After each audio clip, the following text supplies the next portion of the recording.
Selamünaleyküm değerli Müslümanlar. Biz balık vermeyi değil de balık tutmayı öğretmeye çalışıyoruz.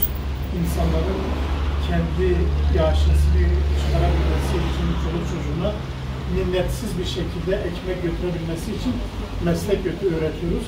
Meslek İHA olarak meslek eğitim merkezimizden Ebu Cemal kardeşimizle orada eğitimlerini aldı ve şu anda minnetsiz bir şekilde açtığı iş yerinde cep telefon işini yapıyor. Desteklerinize teşekkür ediyoruz. Bize yardımcı olmaya devam edin. İnşallah insanları yardım istemekten kurtaralım hep beraber.